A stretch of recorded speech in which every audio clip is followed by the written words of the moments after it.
नमस्कार दोस्तों, हमारे YouTube चैनल में आपका स्वागत है। यहाँ हम रोचक वीडियो प्रस्तुत करेंगे जो आपकी जिंदगी को मनोरंजन से भर देंगे। चैनल को सब्सक्राइब करना न भूलें ताकि कोई भी वीडियो आपसे मिस नहीं हो। चांद की धुंधली रोशनी में सभी एक दूसरे की सांसें महसूस करने की कोशिश कर रहे थे। उन्हें तो यह भरोसा भी नहीं हो रहा था कि वे जीवित बचे हैं, पर ऊपर नीला आकाश देखकर और पैरों के नीचे जमीन का एहसास कर उन्हें लगा था कि वह बाढ़ के प्रकोप से बच गए। बाढ़ में कौन बहकर कहां गया, कौन बचा, किसी को कुछ पता नहीं था। इन बचने वालों में कुछ ऐसे भी थे जिनके अपने देखते ही देखते उनके सामने जल में समाधि ले चुके थे, और बचे लोग अब विवश थे हर दुख झेलने के लिए। जाने और कितना बरसेगा बादल, किसी ने दुख से कहा था। यह कहो कि जाने कब पानी उतरेगा और हम वापस घर लौटेंगे।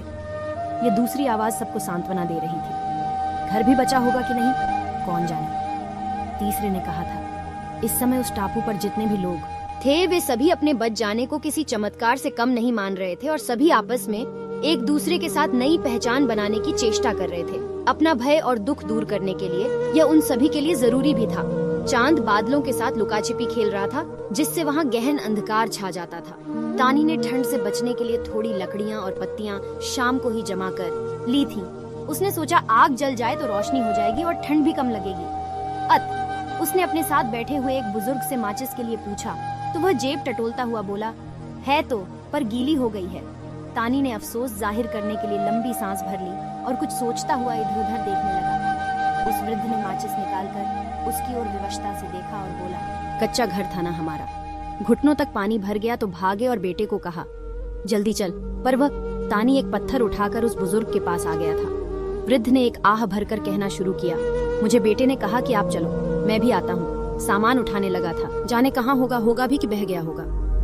इतनी देर में तानी ने आग जलाने का काम कर दिया था और अब लकड़ियों से धुआं निकलने लगा था। लकड़ियां गीली हैं, देर से जलेंगी, तानी ने कहा। कृष्णा थोड़ी दूर पर बैठा निर्विकार भाव से यह सब देख रहा था। अंधेरे में उसे बस परछाइयां दिख रही थीं और किसी भी आहट को महसूस किया जा सकता था, लेकिन उसके उदास मन में किसी तरह की कोई आहट नहीं थी। अपनी आंखों के सामने उसने माता पिता और बहन को जलमग्न होते देखा, पर जाने कैसे वह अकेला बचकर इस किनारे आ लगा था। पर अपने बचने की उसे कोई खुशी नहीं थी, क्योंकि बार बार उसे यह बात सता रही थी कि अब इस भरे संसार में वह अकेला है और अकेला वह कैसे रहेगा। लकड़ियों के ढेर से उठते धुएं के बीच आग की लपट उठती दिखाई दी। कृष्णा ने उधर देखा, एक युवती वहां बैठी अपने आंचल से उस अलाव को हवा दे रही थी। हर बार जब आग की लपट उठती तो उस युवती का चेहरा उसे दिखाई दे जाता था, क्योंकि युवती के नाक की लौंग चमक उठती थी। कृष्णा स्वामी ने एक बार जो उस युवती को देखा तो न चाहते हुए भी उधर देखने से खुद को टोक नहीं पाया था। अनायास ही उसके मन में आया कि शायद किसी अच्छे घर की बेटी है, पता नहीं इसका कौन कौन बचा होगा। उस युवती के अथक प्रयास से अचानक धुएं को भेद कर अब आग की मोटी मोटी लपटें खूब ऊंची उठने लगीं और उन लपटों से निकली रोशनी किसी हद तक अंधेरे को भेदने में सक्षम हो गई थी। भीड़ में खुशी की लहर दौड़ गई। कृष्णा के पास बैठे व्यक्ति ने कहा, मौत के पास आने के अनेक बहाने होते हैं, लेकिन उसे रोकने का एक भी बहाना इंसान के पास नहीं होता। जवान बेटे बहू थे, हमारे देखते ही देखते तेज धार में दोनों ही बह गए। कृष्णा उस अधेड़ व्यक्ति की आप बीती सुनकर द्रवित हो उठा था। आंच और तेज हो गई थी। थोड़े आलू होते तो इसी अलाव में भून जाते, बच्चों के पेट में कुछ पड़ जाता, एक कमजोर सी महिला ने कहा। उन्हें भी भूख की ललक उठी थी। इस उम्र में भूखा रहा भी तो नहीं जाता है। आग जब अच्छी तरह से जलने लगी तो वह युवती उस जगह से उठकर कुछ दूरी पर जा बैठी थी। कृष्णा भी थोड़ी दूरी बनाकर वहीं जाकर बैठ गया। कुछ पलों की खामोशी के बाद वह बोला, आपने बहुत अच्छी तरह अलाव जला दिया है, वरना अंधेरे में सब घबरा रहे थे। जी, युवती ने धीरे से जवाब में कहा, मैं कृष्णा स्वामी डॉक्टरी पढ़ रहा हूँ। मेरा पूरा परिवार बाढ़ में बह गया और मैं जाने क्यों अकेला बच गया। कुछ देर खामोश रहने के बाद कृष्णा ने फिर युवती से पूछा, आपके साथ में कौन है? कोई नहीं, सब समाप्त हो गए। और इतना कहने के साथ वह हुलस कर रो पड़ी। धीरज रखिए, सबका दुख यहाँ एक जैसा ही है। और उसके साथ वह अपने आप को भी सांत्वना दे रहा था। अलाव की रोशनी अब धीमी पड़ गई थी। अपनों से बिछड़े सैकड़ों लोग अब वहाँ एक नया परिवार बना रहे थे। एक अनोखा भाईचारा, सौहार्द और त्याग की मिसाल स्थापित कर रहे थे। अगले दिन दोपहर तक एक हेलीकॉप्टर ऊपर मंडराने लगा तो सब खड़े होकर हाथ हिलाने लगे।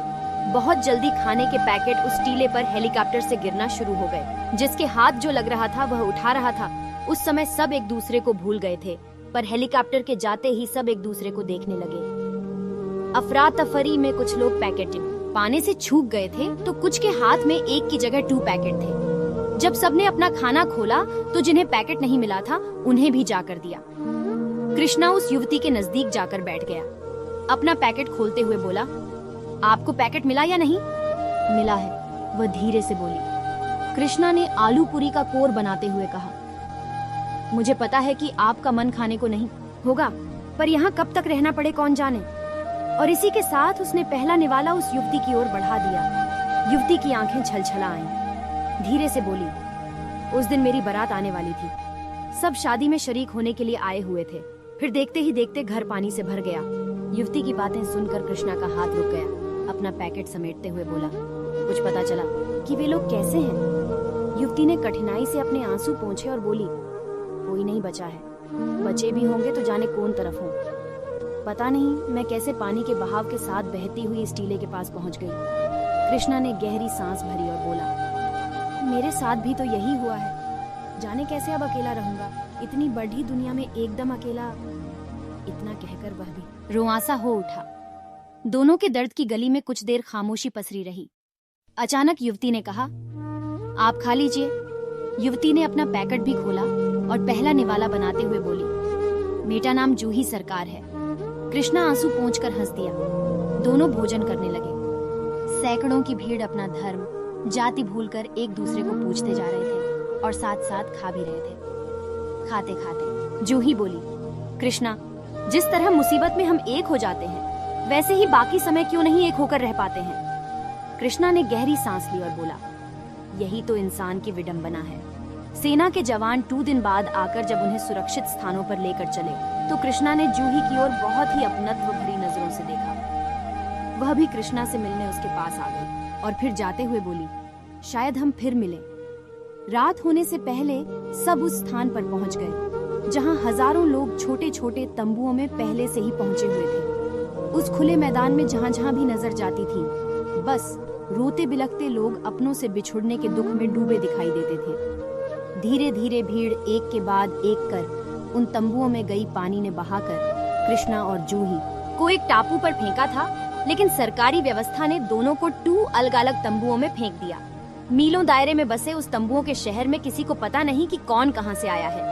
सब एक दूसरे को अजनबी की तरह देखते, लेकिन सभी की तकलीफ को बांटने के लिए सब तैयार रहते। सरकारी सहायता के नाम पर वहाँ जो कुछ हो रहा था और मिल रहा था वह उतनी बड़ी भीड़ के लिए पर्याप्त नहीं था।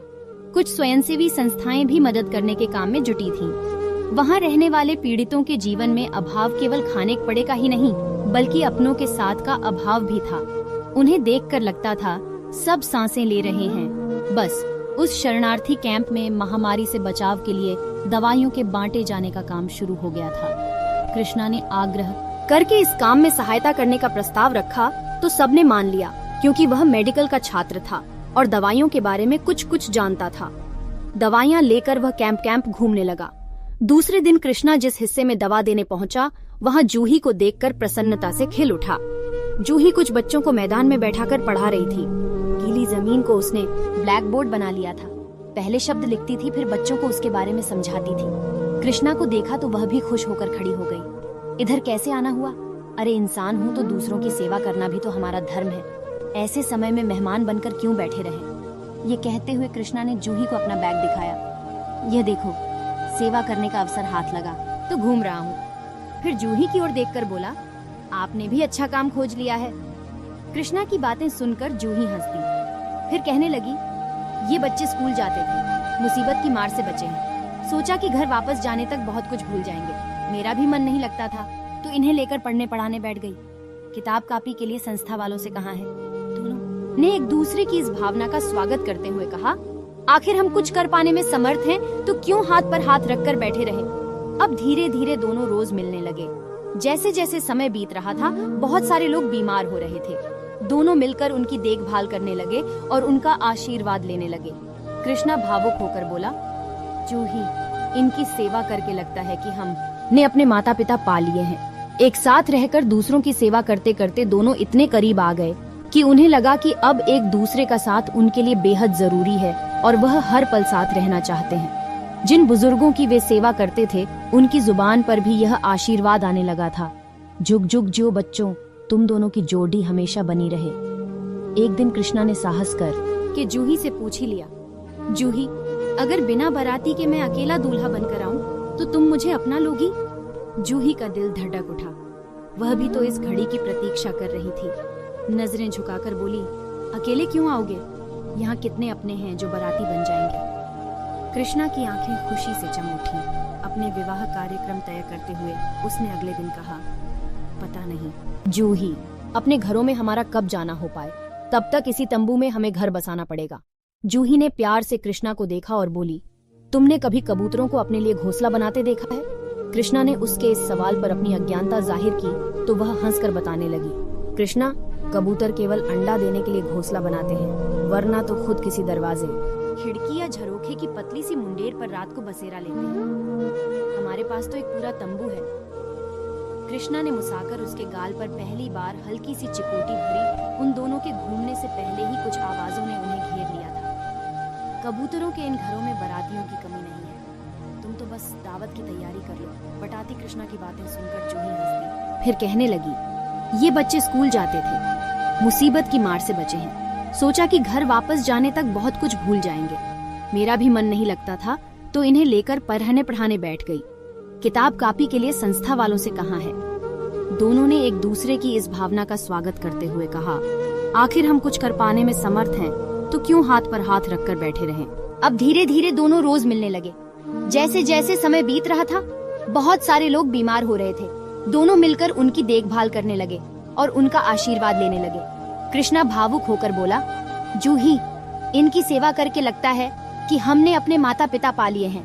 एक साथ रहकर दूसरों की सेवा करते करते दोनों इतने करीब आ गए कि उन्हें लगा कि अब एक दूसरे का साथ उनके लिए बेहद जरूरी है और वह हर पल साथ रहना चाहते हैं। जिन बुजुर्गों की वे सेवा करते थे, उनकी जुबान पर भी यह आशीर्वाद आने लगा था, झुक झुक जियो बच्चों, तुम दोनों की जोड़ी हमेशा बनी रहे। एक दिन कृष्णा ने साहस करके जूही से पूछ ही लिया, जूही, अगर बिना बाराती के मैं अकेला दूल्हा बनकर आऊं तो तुम मुझे अपना लोगी? जूही का दिल धड़क उठा।